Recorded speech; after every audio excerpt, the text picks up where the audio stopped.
দীর্ঘ বিরতির পর রাষ্ট্র ক্ষমতায় এসে ভঙ্গুর অর্থনীতি, মূল্যস্ফীতি নিয়ন্ত্রণ, ব্যাংক খাতের অব্যবস্থাপনা এবং রাজনৈতিক ও প্রাতিষ্ঠানিক অস্থিতিশীলতার মতো বহুমুখী ও জটিল সংকটের মোকাবেলা করতে হচ্ছে বিএনপি সরকারকে। উত্তরাধিকার সূত্রে পতিত সরকারের রেখে যাওয়া এসব সংকটের সঙ্গে নতুন করে যুক্ত হয়েছে জ্বালানি সংকট।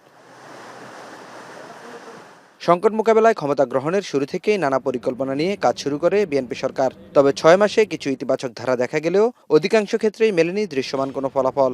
সিপিডি আয়োজিত নতুন সরকারের প্রথম ৬ মাসের অর্থনৈতিক পর্যালোচনায় উঠে আসে নতুন সরকারের সফলতা, ব্যর্থতা, চ্যালেঞ্জ আর সম্ভাবনার নানা দিক। সংগঠনটির মতে সংকট উত্তরণে দুর্বল পদক্ষেপে মিলছে না কাঙ্ক্ষিত ফলাফল। একটা সংগ্রাম দেখছেন কিন্তু ফলাফল দেখছিলেন না।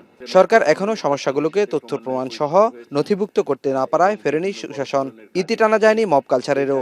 ডক্টর দেবপ্রিয় ভট্টাচার্য বলেন, বর্তমানে নিয়োগের ক্ষেত্রে মেধার চেয়ে দলীয় পরিচয়কে বেশি প্রাধান্য দেওয়া হচ্ছে, যা অর্থনীতির জন্য অশনি সংকেত। কারখানা বন্ধ হওয়া এবং ব্যাপক হারে কর্মসংস্থান হারানোর এই ধারা অব্যাহত থাকলে তা সামাজিক অস্থিরতা আরও বাড়িয়ে দিতে পারে বলে আশঙ্কা তার। জানুয়ারি থেকে অগস্ট পর্যন্ত ২০২৬ সালে এবং এটা হলো ৯৫টি কারখানা বন্ধ হয়েছে। ৯৫টি কারখানা বন্ধ হয়েছে। বিশেষ করে আমাদের এইটা হলো গাজীপুর, সাভার, আশুলিয়া, নারায়ণগঞ্জ, নরসিংদী এলাকাতে, এবং প্রায় ৬২,০০০ মানুষ কাজ হারিয়েছে বলে আমাদের হিসাব এটার ক্ষেত্রে এই সময়কালে।